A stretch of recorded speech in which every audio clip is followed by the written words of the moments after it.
Hello, and welcome to Saving People Queering Things, a supernatural podcast.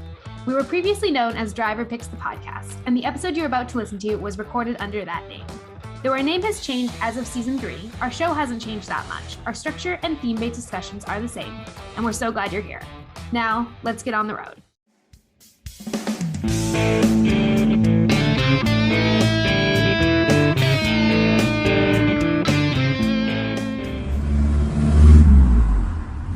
Hello, and welcome to Driver Picks the Podcast, the show where we talk about ghosts, road trips, and free will through every episode of the TV series Supernatural. Today, we are discussing Season 1, Episode 9, Home, through the theme of maturity. I'm Abigail, your host, and joining me today is Renny. Hello, thanks for having me. Thanks for being here again. This is a really fun, really special episode. Very excited to talk about. I wanted to be on it because it's important for the boys this episode, and I think it lays the groundwork for a lot of the show. So it is now time for our series recap, The Road So Far, which Renny is going to do today. But before she does, I wanted to just make a little note in terms of the podcast in general about spoilers. So we are trying to be a mainly spoiler-free podcast so that people who maybe haven't seen the show before can kind of come in and not get major plot points or character arcs spoiled down the road. So if you hear us not referencing very key things that are going to be coming, that's why. If we do end up finding that we want to talk about spoilers to make some connections, we will put those in. We will prep you beforehand so that you can avoid them if you are new to the show. So Renny, Road So Far, take it away. All right, so far we know that Mary Winchester is dead, John Winchester is missing, and their two sons, Sam and Dean, are on the road to find their dad and avenge both their mother and Sam's girlfriend, Jessica, who were both killed by an unknown supernatural being. John has left several mysterious clues about his location, so Sam and Dean are saving people and hunting things as they search for him. Along the way, they encountered and successfully exorcised a demon who may have known something about what killed Jess. Sam is having nightmares about Jessica and is still dealing with his guilt over her death. They also killed a shapeshifter who was masquerading as Dean, who has now been officially declared dead in the eyes of the police. Awesome. That brings us to this episode, episode 9, and to our 30-second recap. So in this segment, each of us will take a turn recapping the events of this episode. This is an episode with a lot going on, so I think it'll be good that we're both doing a recap for it. So far, we know that Mary Winchester is dead, John Winchester is missing, and their two sons, Sam and Dean, are on the road to find their dad and avenge both their mother and Sam's girlfriend, Jessica, who were both killed by an unknown supernatural being. John has left several mysterious clues about his location, so Sam and Dean are saving people and hunting things as they search for him. Along the way, they encountered and successfully exorcised a demon who may have known something about what killed Jess. Sam is having nightmares about Jessica and is still dealing with his guilt over her death. They also killed a shapeshifter who was masquerading as Dean, who has now been officially declared dead in the eyes of the police.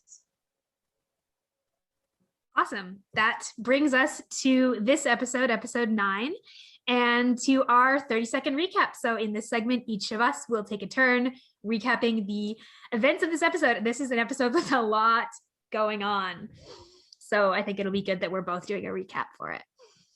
Do you want to count me in? Yeah, sure. Okay, 3, 2, 1, go. So John Winchester sucks, and Sam and Dean are back in Lawrence, Kansas, looking into a monster that has been haunting their old house. And despite the fact that they call him to plead with him to come and help them, John doesn't show up. But you know who does show up is Mary's spirit, and Mary's spirit expels the poltergeist that has been haunting this house, and they save the family. And turns out John came but never showed up to speak to them. So it's now time for us to discuss this episode through our chosen theme. And this week our theme is maturity. And I know we both have a lot of notes on where we saw this in this episode. So I'll let you go ahead and take it away. I guess to start small, To start small, I just noticed that it's a recurring theme in Supernatural that the kid sees the monster and nobody believes them. And the boys know that the kid is right, and because they know that the supernatural exists. And so that happens in this episode. And it might be the first time, I'm not sure. But the idea of believing in monsters as a kid is seen as immature, childish, innocent, stupid, believing in things that you can't see. But it's very common that in this show that kids are the only ones that actually know the truth. And so that happens with little Sari in this episode. She sees the monster and she knows that it's real, and her mom tells her it's not real. So I just thought that was interesting about maturity and how, people looking down at kids for being immature, but actually they're right in this context. Yeah, actually, that's one of the notes that I had, which is that maturity is knowing like what to do with the information you have, and also being able to make connections. And Sam and Dean have an understanding of reality that is different than most people's because they've actually experienced this. And so they have this maturity that's come through their experiences that like Jenny, the mother in this episode, doesn't have because she hasn't experienced it. She's had no reason to have that particular mature thought there. But Sari does because I think kids are more likely to believe in things that are strange or unexpected because they haven't had as much experiences with the world, so they don't necessarily have as much of a grasp on like what is expected. Yeah, that's they go primarily based on their experience, and her experience is that like there is a monster and she is convinced of it, and she's right. Yeah. And I will add to that Jenny handles the truth very maturely. We rarely see the weekly guest star handle it with this much like calmness. And obviously she's worried about her kids, but that's pretty much it. She feels really bad that it's hurting people and she just wants it to stop. And she totally I think Missouri helps a lot with that, but it's interesting to me that she's so chill about the truth. Yeah, I also noted that with Missouri, that like Missouri's maturity comes in her knowing what to tell Jenny to get her to trust them. Like Missouri knows what thread to kind of pull at to go, this is what you need to know, and I'm going to trust you to believe me. And then that giving you that information is going to enable Jenny to trust them. And yeah, she does handle it remarkably well compared to a lot of people's first experiences with the supernatural. Yeah. Another note that I had around maturity being able to make connections between things is Sam recognizes the nightmares and goes like, I have these nightmares, sometimes they come true, and that I dreamt of Jessica's death for days before it happened, and acknowledges that he didn't take it seriously. My guess is that probably he thought it was trauma. He was dreaming of Jess dying that way because he knows his mother died that way. But what I found was interesting was that Dean in that scenario is still playing kind of the skeptic. And Claire and I talked about this a little bit in Phantom Traveler about how they're sort of portrayed as, like, Dean's portrayed as this skeptic and Sam's portrayed as this believer in terms of a lot of things in the supernatural. Like Dean is more of a skeptic about certain kinds of supernatural beings, even though he's the one that actually knows a lot more about them at this point. But Dean's instinct when Sam is like, I have these nightmares and sometimes they come true, like Dean doesn't want to believe him. But what I think is that it's out of fear, and that Dean is really overwhelmed with the prospect of like going back to Lawrence. And he even says, like, I swore to myself I would never go back there. And that's like his initial reaction is to like be skeptical, not because he's maybe actually skeptical, but because he's got to play that up, because it's easier to be like, I'm skeptical of these dreams being a reality than it is to be like, I'm afraid and don't want to go back. But what I noticed in terms of the maturity piece is that Sam kind of presses on him a little bit to be like, we have to go. And Dean maturely makes that switch and is like, yeah, I know. And like, doesn't try to convince him out of it. Like he does. He doesn't fight him too hard.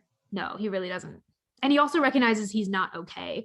And when they first get there and Sam asks him like, are you going to be okay? And Dean's like, yeah, let me get back to you on that. Like he knows he's not okay. He knows he doesn't want to be there, but he's maturely making the decision of like, we've got to be.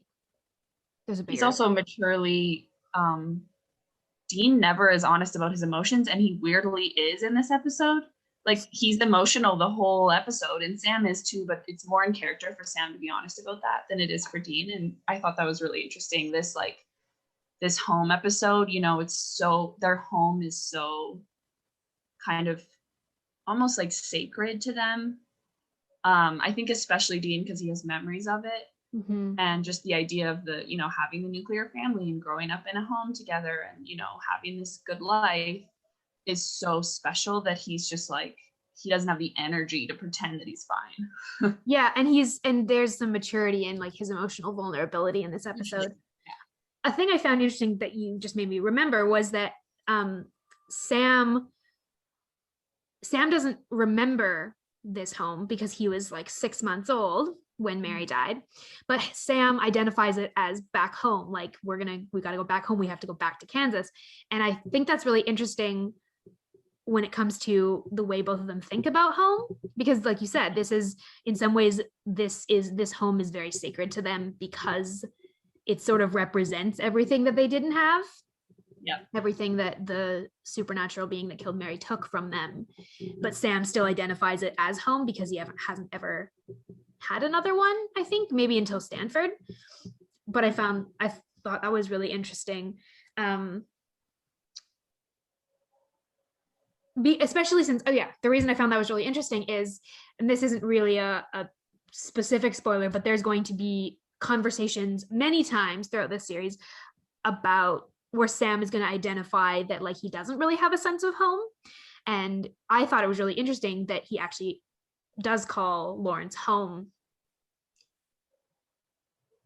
It's an interesting character arc for him of like how Sam specifically feels about home, because Dean, like you said, has memories of home. Right. So it's based, so his like the mythos of like the nuclear family and the safe home is based in an actual experience for him, whereas for Sam it isn't.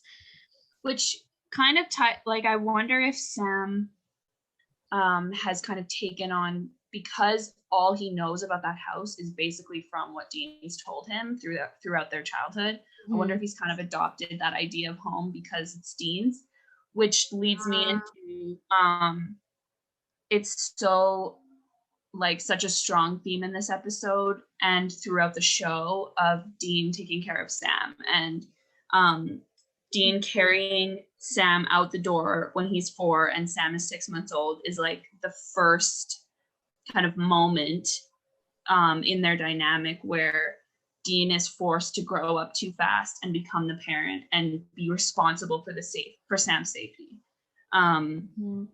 He's forced to be too mature too early, and he misses. That's a really good point. And that's a theme throughout the show. And I think this episode is important because that moment is important because it sets the tone for the rest of their whole relationship and dynamic. Yeah. And he saves Sam's life again in this episode. He's always saving him. He's always protecting him. It's his whole identity at this point. Yeah. Which is interesting when you think about maturity, because like you said, that moment in the pilot, that moment when he was 4 is the moment he takes responsibility for Sam for the first time. And it's interesting, this will kind of maybe lead into one thing we wanted to talk about a bit, which is about John in terms of maturity. And it's interesting because John hands Sam to Dean and says, take your brother outside as fast as you can. And it is a very, like, in that moment, John is just getting Sam out of the house and getting Dean out of the house. But in terms of the show and in terms of like what that kind of symbolizes is like, that is the moment when, in a lot of ways, John abdicates responsibility for being Sam's parent. He passes that off to Dean and says, you're responsible now for this child and for yourself. And that's the moment I think that's the moment in a lot of ways where John's maturity gets stunted. And so in this episode, Dean actually shows a lot of emotional vulnerability, calls John, is like, we're freaking out. I don't know what to do. Says, please, I need you, Dad. Like, says, Sam is also here. Like, we don't know what to do. It's in our old house. He's like tearing up on the phone. All of which, by the way, I'll interrupt you, is so mature. Like him calling John and being so vulnerable and asking for help.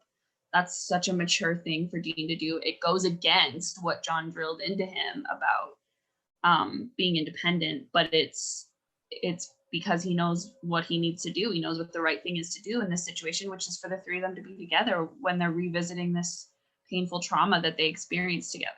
Yeah, and I love the fact that he doesn't frame it just in terms of the like hunt. He's like, we don't know what to do, which is in terms of the hunt, but most of what he expresses in that phone call is that emotionally they need John there because they're being face to face with the trauma they've all experienced, and he's saying they shouldn't do that alone. But John's response kind of reveals his emotional immaturity in that he doesn't come and be with them through it. He doesn't come and support them through it or experience them with it. And like, I think in a lot of ways, John got stuck as soon as Mary died. And I mean, when you think about like the stages of grief, obviously the stages of grief are not linear, but one of the stages is anger. And I think John has been stuck. Like John went from denial to anger really fast and then just stayed there. Mm-hmm. And has stayed there for 22 years. Yeah. And is so stuck there that he's unable to get past that to show up for his boys when they need him. And so he shows up in the town, but he doesn't go and actually meet he meets the need of like, I'll be there, I'm there, I'm keeping an eye out for them. I'm theoretically, if something went really south, he could try and protect them, but he doesn't show up for them emotionally, which is actually what Dean asked for.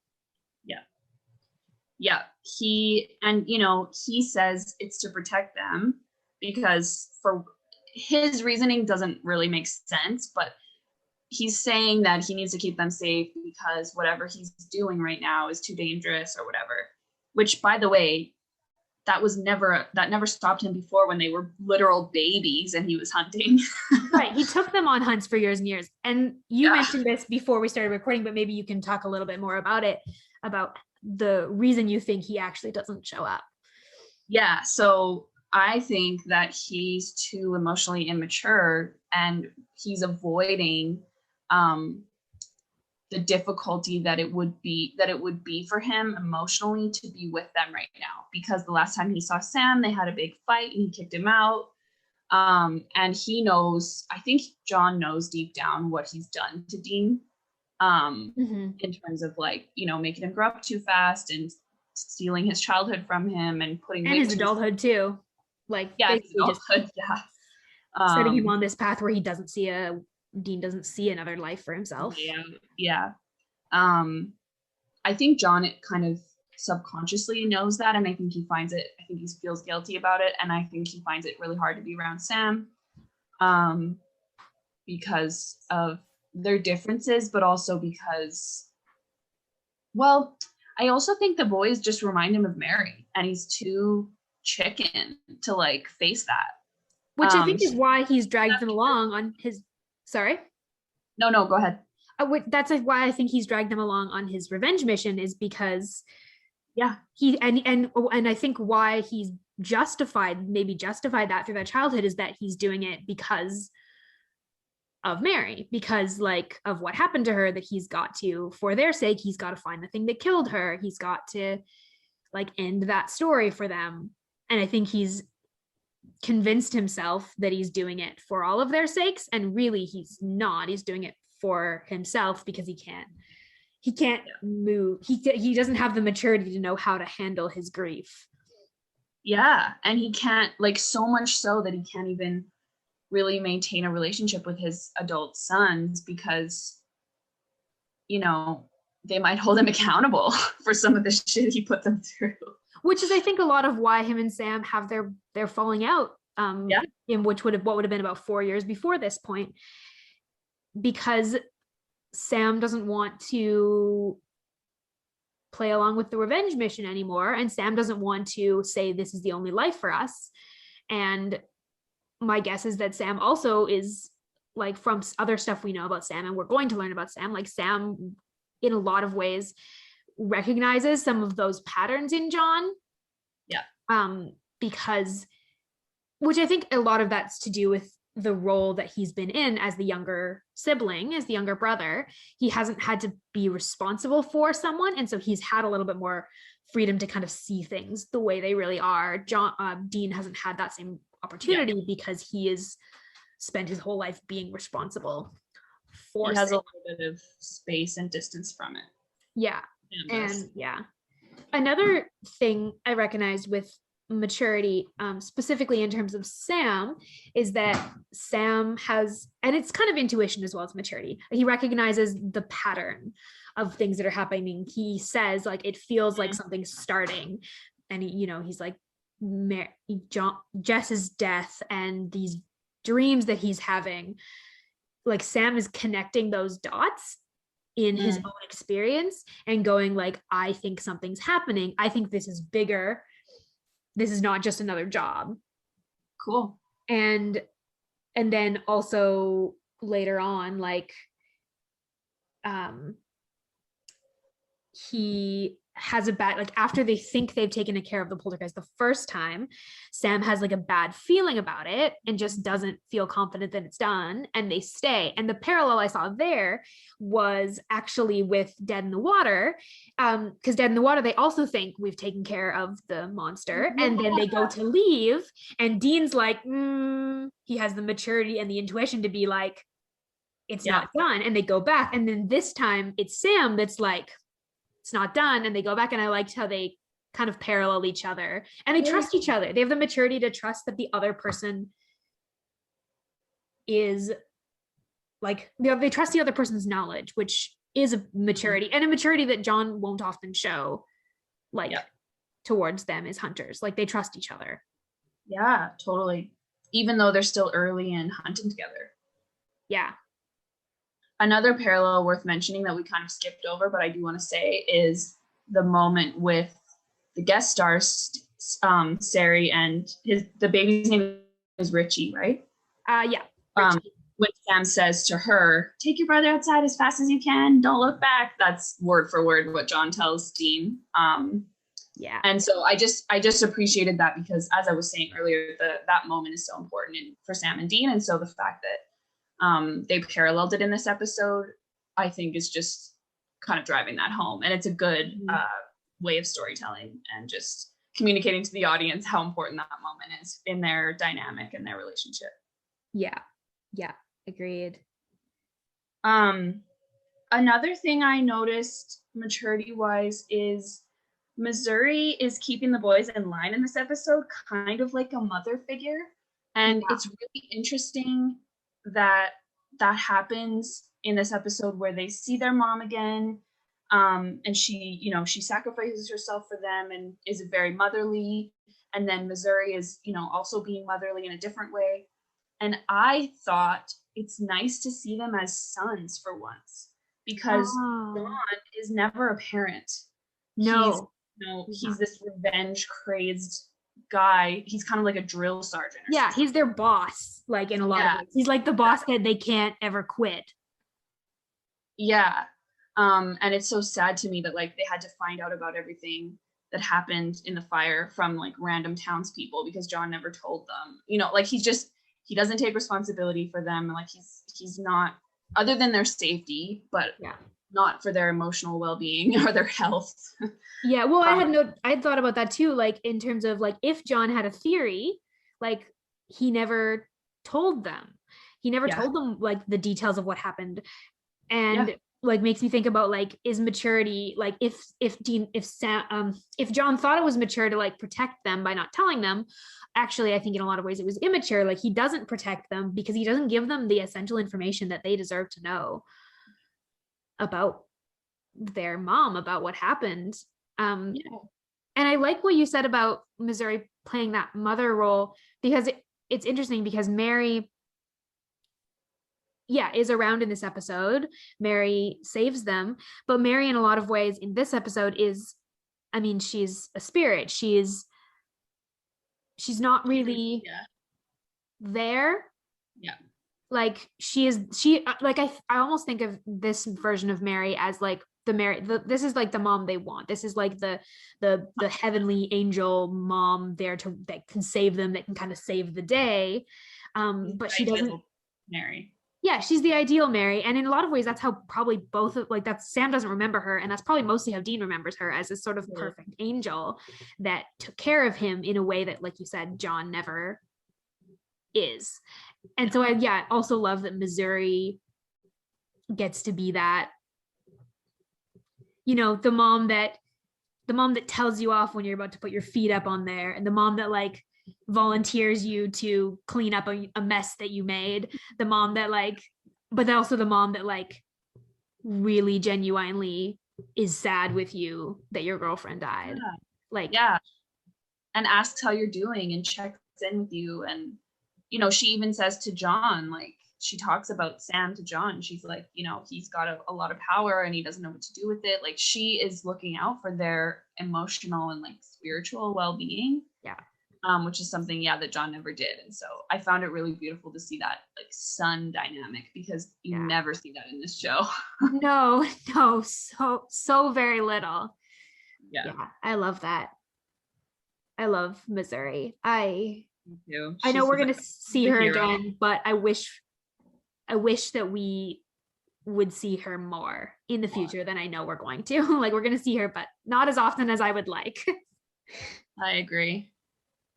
I don't know if you have any other. I have another tiny maturity note, which is just that usually Sam and Dean have a very strong, especially in season 1, older, younger dynamic of like, I'm calling the shots, and then Sam is mad because Dean's calling the shots. He's pushing against it all the time. And in this episode, they don't. They're very much a team. Like, they're very, kind of on par with each other. And that's, I think, the first time in this, like so far in the show, timeline wise, I think that's the first time that that's true. I think so. You can correct me. I think you've seen more recently, but there's moments where they're kind of on equal footing, and there's moments where Sam takes charge, like in Phantom Traveler. But even like when we get those moments, usually then it's kind of a flipped dynamic. This is the first. I think you're right that this is the first one where there isn't really one of them taking charge. And I think maybe it has something to do with the fact that they're both being emotionally mature and vulnerable, because Dean is very emotionally vulnerable because they're back where he has these really traumatic memories. Yeah. And Sam is really emotionally vulnerable because he's been having these nightmares and because he's just lost Jess, and it puts almost them on the same, neither of them is doing well. Yeah. Oh my gosh, you know what? That made me think, I wonder if Dean associates this place with losing not just Mary, but John as well. Because, and so in that, like what you just said, they're on the same playing field because they're both grieving. Dean is grieving the loss of John as a parent and of Mary, and Sam's grieving Mary and Jessica. Yeah. And John as well. But I think, Dean would remember John as a dad. Yeah. He's not. And Dean is going to, and Dean, like, I think Sam mourned John as a dad years before. Like, I think Sam saw John for the kind of parent that he was, and that's why he left. And when he left, that's when he grieved that. Whereas I think Dean is just as repressed how bad of a dad John was. Yes. And we're going to start seeing, now that Sam is back, Sam is the catalyst for like Dean being like, oh man, John was a shitty parent. And Dean gets that recognition, I think, even in this episode when he calls John and John doesn't show up. That's like a bit of a like, that sets him up to start processing that. This is a tiny spoiler, but I'm not going to, I'm going to say it in a way that won't be a huge spoiler, but for those who have seen it, will be a cool note. I was watching an episode in season 12 where there's a character from their past that has a conversation with Dean about John and says to Dean, John was such a good dad. And I watched it and laughed out loud and was like, that's ridiculous that you would say that. It's someone who specifically knew John in the first 4 years of Dean's life, but it's very interesting. I found it really interesting how, if you only see a small part of someone's, it was interesting because Dean's reaction in that scene in season 12 is very much to kind of like hear it, but also like have this look of like, I know that's not actually true. Right. Even if he was a good dad for those first 4 years, like when it really mattered, he wasn't. Yeah. He got lost in his own grief and his own world, and he left the boys out of it, but he dragged them along with him. And we're gonna have a lot of sympathy for, like, I mean, Sam has a very similar, not the same because Sam didn't have kids, but Sam has a similar, like, I lost the love of my life experience, and we're gonna see the different levels of maturity in Sam specifically. Because Sam doesn't, like, he does do the revenge thing, he does do the anger thing, but Sam, I think, already, even at this point, has more emotional maturity, is moving through the grief. Yeah, and he maintains, deep emotional relationship, even if it's just with Dean. He maintains that. And also, I think he doesn't let himself get fully lost in his grief over Jessica. He stays himself. Yeah. I think he knows like, I think John seems to think that if he can just catch Mary's killer, that he'll be at peace. And I think Sam recognizes that that's never going to be true, that it doesn't matter if they catch Jess's killer. Yeah. Yes, it won't bring Jess back. He'll still have to grieve. So he throws himself into the hunt, but he also throws himself into the grief in a lot more real way than I think John ever does. Yeah, good point. Do you have any other maturity notes? No, I do not. I think we tapped it out. I think we did. So next we're going to move into a segment that we finally have a name for. We're going to call it Going Meta. And this is where we talk about some of the lore of the show. We track things like character deaths, and we check in with some pop culture moments that we've noticed. So first up, we are tracking significant character deaths. So there are none in this one. We're just reminded of Mary's because she's a ghost. Yeah. Second is our Bechdel test tracker. Yeah, so excitingly, this episode does pass the Bechdel test, which in the order that we are recording these is the first one, which is very exciting. So Jenny and her daughter, Sari, have 2 conversations that aren't about a man. They're about the monster in the house. And then Missouri and Jenny have a conversation about the house as well. So named female characters talking about something that's not a man. We were very excited watching that in this one. This episode, I think, is the first one that really has a bit more of a parody when it comes to its gender representation. Obviously, it's very heavy on Sam and Dean, but in terms of the rest of the cast, there are 3 significant female characters that really drive the story. And I mean, Missouri obviously is the most significant. Sorry, 4, because we're also including Mary in that. So we have Mary, Missouri, Sari, and Jenny. And in terms of male characters, we have Sam, Dean, and John, and then the little toddler, whatever his name is, Richie. But yeah, the female characters actually get a lot of screen time and significant characterization, and that's finally. Yeah, finally. Thirdly, we're going to do our lore check. So checking in with elements of the show's lore and the world building that is happening, and how does it track with what we've seen so far and what we know is coming. So I had a few notes here. First off, this is the first time that we explicitly have conversations where Sam identifies that he's been having dreams that seem to have some sort of connection to reality, because he's having these dreams and then some of them are coming true. And so that's the first time we're going to see that. This is going to become a recurring thread. This is a big characterization episode for Sam in terms of setting up that something is going on with Sam. The second thing that I noticed is that this is the first time that they use hex bags. So Missouri teaches them how to put together this bag full of a bunch of elements that they attempt to use to get rid of the poltergeist. And that's also going to be something that comes back. I had totally forgotten that they have never used hex bags before this point, which is very interesting. Good observation. I'm a little bit surprised in some ways that they've never encountered monsters where they needed to do that, or that's never been, though John is a little bit more of the like, can we find a way to kill it? Not like violently kill it. Yeah, but I don't know how John would have killed that poltergeist. I don't know. Is there a way to kill it? I don't remember from future. Again, this maybe will be something when we encounter another poltergeist we can check in with. Does it have the continuity? But hex bags in general, we're going to see for other purposes in the future.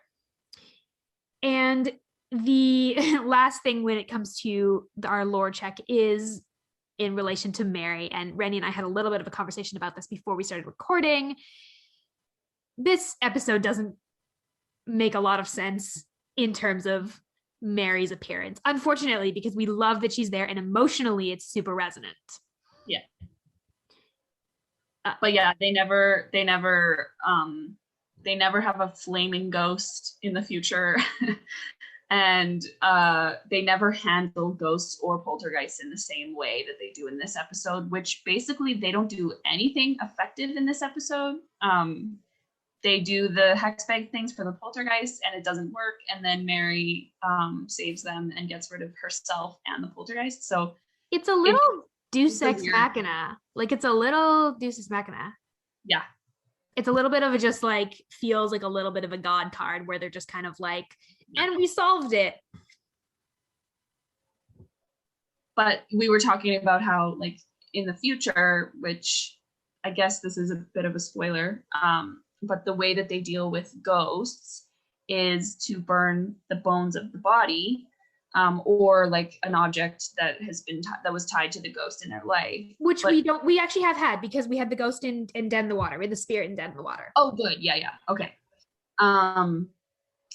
But yeah, Mary's body burned in the fire and the house was rebuilt. So it could be that she's attached to the house or to the boys, but it's really unclear. They never really follow up on any of the things that they do in this episode, which is fine with me, to be honest, because this episode is important for the emotional parts of it and for the relational parts and not really for the plot line. No, and it was, I think, a way of them giving us a significant moment with Mary with them as adults, and specifically for Sam, like Sam died when his mom was so young. Like this is giving Sam a significant emotional moment with his mom. You said Sam died when his mom was so young. Say that again. Sam died when he was Sam. Mary died when Sam was so young, and this episode gives Sam a significant moment with his mom that I think is really important to the like characterization and narrative flow of this season. Yeah, we really need to, because this season is all about finding John and also figuring out who killed Mary.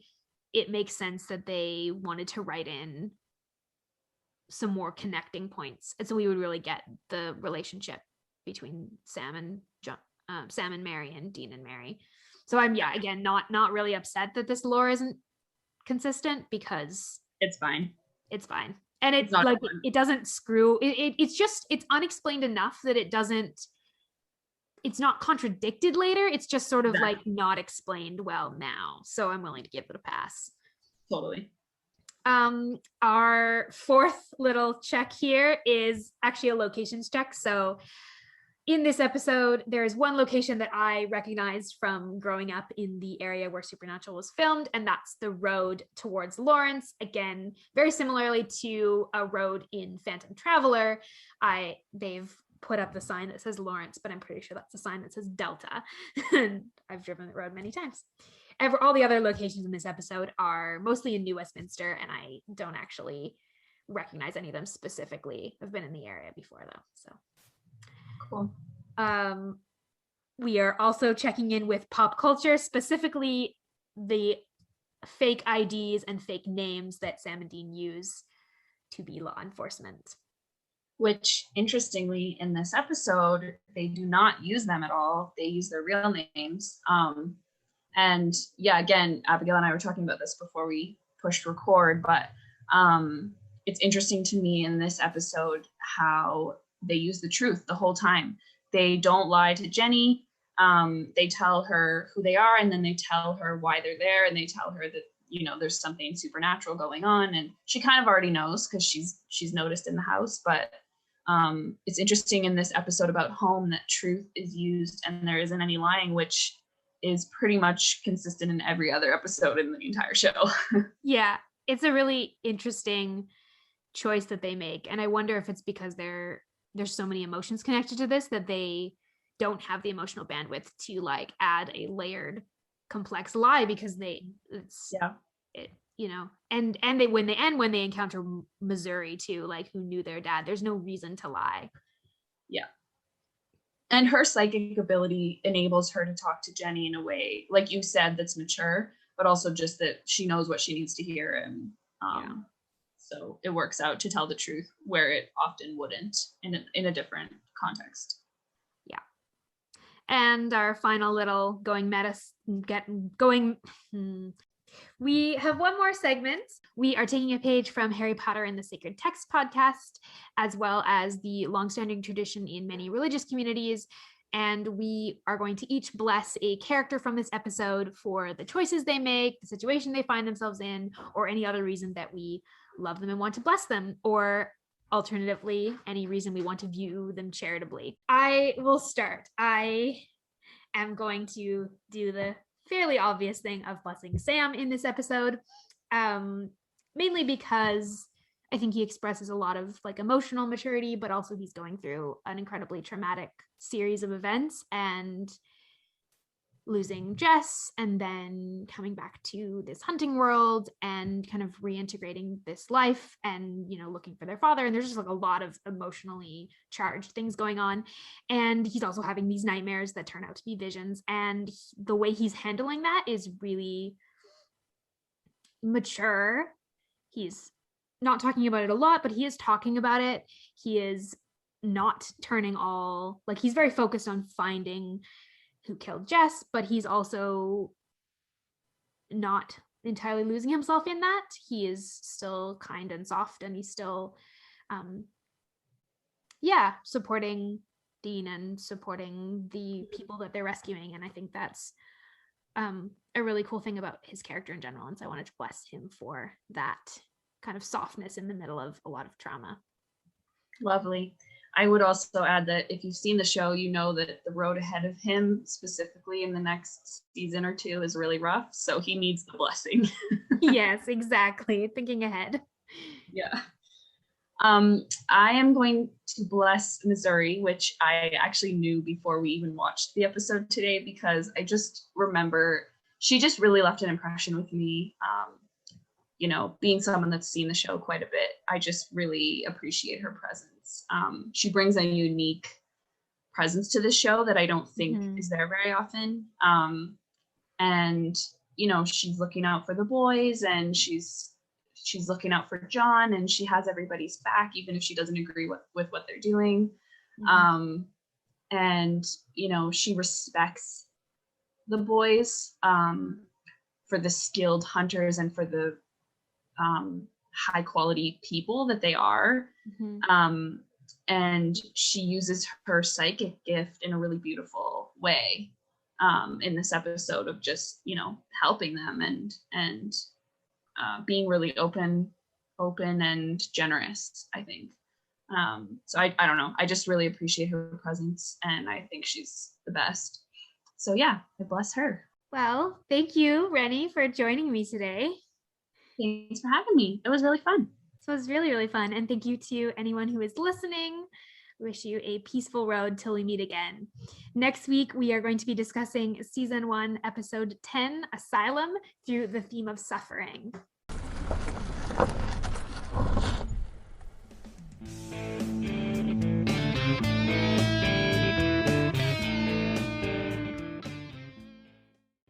A note to our listeners. This episode was recorded prior to our season 3 name change, where we went from Driver Picks the podcast to Saving People, Queering Things. For all of our new social media platforms, visit queeringthingspodcast.com.